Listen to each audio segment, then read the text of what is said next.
Welcome to जनता की आवाज़। सलाम, नमस्ते, सत श्री अकाल। आई होप, उम्मीद करती हूँ आप सभी लोग खुश होंगे, खैरियत से होंगे। शुक्र अल्हम्दुलिल्लाह आपकी बहन भी बिल्कुल ठीक है।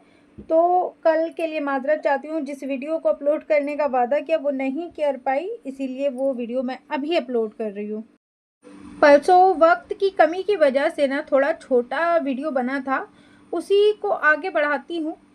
तो नेत्रपाल का भगौड़ी से जो झगड़ा हुआ था, उस झगड़े में कई सारे कारण हैं। पहले मैं आपको वो कारण बताती हूँ। पहला कारण, दुनिया की नज़र में भगौड़ी ने नेत्रपाल की बहू है। आप सभी को पता है कि दुनिया की मतलब हिंदुस्तानियों की नज़र में भगौड़ी नेत्रपाल की बहू है।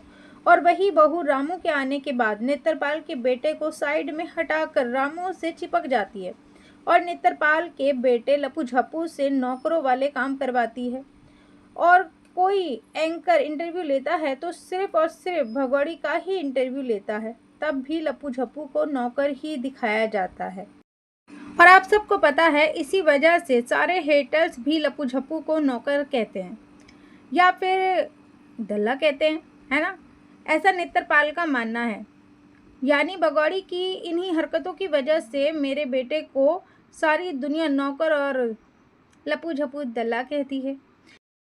आइए अब झगड़े की दूसरी वजह बताती हूँ। भगौड़ी जब से नेत्रपाल के घर आई है तब से अब तक नेत्रपाल को बहुत ही जिल्लत का सामना करना पड़ता है। उसका कहना है कि जब से भगौड़ी मेरे घर आई है तब से मैं सर उठाकर चल ही नहीं पाता हूँ। भूल गया हूँ सर उठाकर कैसे चला जाता है। एक और वजह सुने। भगौड़ी एक बिजनेस करना चाहती है, इसीलिए लप्पू झप्पू को कहीं भी काम नहीं करने देती है। वो लप्पू झप्पू के साथ मिलकर एक ब्यूटी पार्लर भी चलाना चाहती है। इसीलिए इसी बिजनेस के लिए लप्पू झप्पू ने अपने बाप से 5 लाख रुपए मांगे थे, जो कि नेत्रपाल ने नहीं दिए। और 2-4 दिन बाद ही बड़े बेटे छिपकले को रिक्शा दिला दी। उसके बाद भगौड़ी और लप्पू झप्पू ने शराब पीकर नेत्रपाल से लड़ाई की। नशे में लप्पू झप्पू भी भूल गया कि वो मेरा बाप है। तभी से नेत्रपाल और भी भगौड़ी पर नाराज़ हो गया कि ये जो मेरे बेटे की दशा है, जो वो आज बाप बेटे का रिश्ता भूल गया, वो सब कुछ भगौड़ी की वजह से है। तो इसीलिए भगौड़ी से नेत्रपाल का इतना ज़्यादा झगड़ा चल रहा है। अब यहाँ मैं आपको बताती चलूँ कि नेत्रपाल और एडवोकेट हेमंत पराशर ये दोनों पुराने दोस्त हैं और लप्पू झप्पू की ज़मानत नेत्रपाल ने दी थी और लप्पू झप्पू ने भगौड़ी को ज़मानत दी है। और इन दोनों के बेल पेपर अभी भी हेमंत पराशर के पास ही हैं।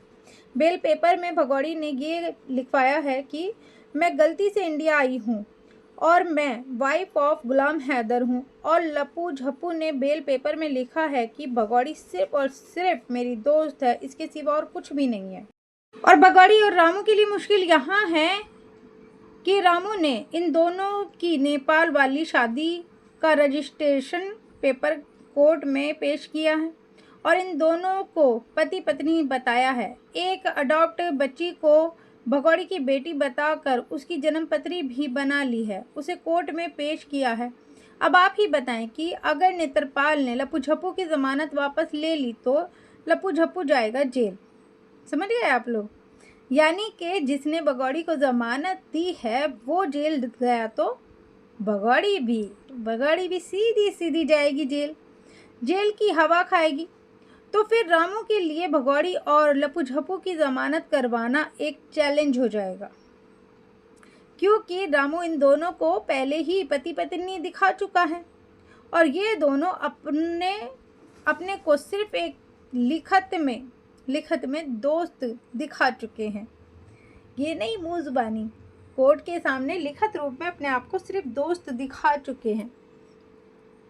इसीलिए नेत्रपाल की धमकी से भगौड़ी डर गई थी और रामू की शरण में पहुंची थी और भगौड़ी ने रामू से नेत्रपाल की सारी बातें बता दी।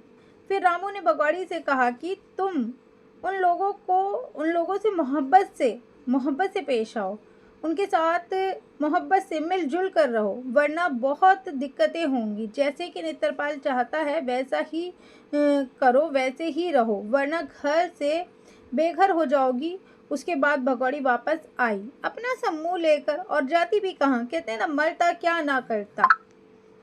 तो भगौड़ी को वापस, जो कि भगौड़ी रामू के ऑफिस जाते ही कहती थी मेरा तो यहाँ से मन ही नहीं कर रहा जाने का, मेरा तो मन कर रहा है कहीं शिफ्ट हो जाऊं। बोरिया बिस्तर बांध के रहने को तैयार थी, मगर रामू ने कहा कि नहीं नहीं, वहीं जाना पड़ेगा बीबी, वहीं से गुजारा है। काश रामू तूने भगौड़ी बहन को यही समझाया होता जब वो नेपाल अय्याशी करने आई थी कि भगौड़ी बहन वापस जाओ पाकिस्तान, गुलाम हैदर अपने शौहर के पास, तुम्हारे जीजा के पास, वरना तो जिंदगी ऐसी ही खराब हो जाएगी। मगर नहीं, तुम तो ठहरे दल्ले भैया, है ना। तो भगौड़ी की इन्हीं हरकतों की वजह से नेत्रपाल लड़ता रहता है। जिस दिन भगौड़ी ने मीरा उर्फ निर्भय को 4 बजे उठाकर वीडियो बनाया, उस पर भी इनकी लड़ाई हुई थी। वो वीडियो 4 बजे का नहीं था, ये मैं आप लोगों को अब बता रही हूँ कि वो वीडियो 4 बजे का नहीं था, बल्कि सुबह 9 बजे का था। आप देखना, उसमें भगौड़ी ने फुल मेकअप किया हुआ है। अब आप ही बताएं कि कोई छोटा सा बच्चा सुबह 4 बजे अचानक उठ जाता है, और उसकी माँ भी उसकी आवाज़ से उठती है और बच्चे को संभालने से पहले ही फुल मेकअप कर लेगी। पहली बात तो वो बच्चा सोया हुआ था, जागा हुआ नहीं था, भगौड़ी ने जबरन उठाया था। पर फिर भी मैं आपको इसकी हरकतें बता रही हूँ, कर लेती है। बताओ, क्या बच्चे के उठते ही पहले माँ मेकअप करती है और उसके बाद माइक लगाकर कैमरा ऑन कर देती हो, और फिर वीडियो बनाते हुए ये कहती है मेरा मीरू उठ गया तू। ये सब भगौड़ी के ड्रामे हैं, इसीलिए नेत्रपाल उसके इस ड्रामे से हमेशा चिढ़ा हुआ रहता है। नेत्रपाल को और लप्पू झप्पू पर भी बहुत गुस्सा है। जब उसने सर पर गमछा बांधकर वीडियो बनाया था, यानी लप्पू झप्पू अपनी ऑडियंस को ये बता रहा था कि मैंने बाबा के निधन के बाद मुंडन किया है, लेकिन नेत्रपाल को और ख़ानदान वालों को तो पता है ना कि लप्पू ने मुंडन नहीं कराया है। नेत्रपाल का यही कहना है कि तू किसे बेवकूफ़ बना रहा है, अपनी ऑडियंस को या अपने ख़ानदान को या फिर अपने बाप को। अरे सारी ऑडियंस भी जान चुकी है कि तूने सिर्फ गमछा बांध रखा है। जब तू अपनी ऑडियंस को बेवकूफ़ बना सकता है तो फिर मैं तो तेरा बाप हूँ, बिना गमछे के भी रोज़ तुझे देखता हूँ। और यहाँ सवाल ख़ानदान वालों का है तो 13 दिन तो सबको पता चल 13वें दिन तो यानी कि सबको पता चल जाएगा। फिर से मुझे तेरी वजह से अपना सर झुकाना पड़ेगा। लप्पू झप्पू ने अपने बाप की डांट सुनने के बाद आखिरकार मुंडन करा ही लिया। ये था लप्पू झप्पू का मुंडन कराने की असली वजह, है ना। पर बार बार वो बिना मुंडन वाला सर लेकर वीडियो बना रहा है लप्पू झप्पू, जैसे कि आज की वीडियो में भी बनाया है, तो वो भी मैं आगे आप लोगों को बताऊंगी। तो इन तमाम बातों से क्या पता चलता है कि नेत्रपाल भी रामू पे चिढ़ता है, और नेत्रपाल ने अपनी पत्नी, बहू और बेटी टीना, इन सभी को कह रखा है कि रामू जब भी आए तुम लोग उसके सामने मत जाइयो, याद रखियो, समझी।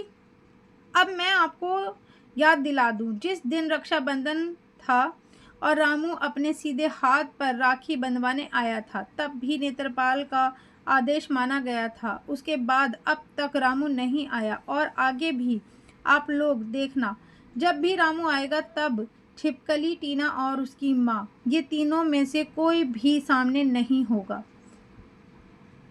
क्योंकि उस घर का मुखिया ना नेत्रपाल है।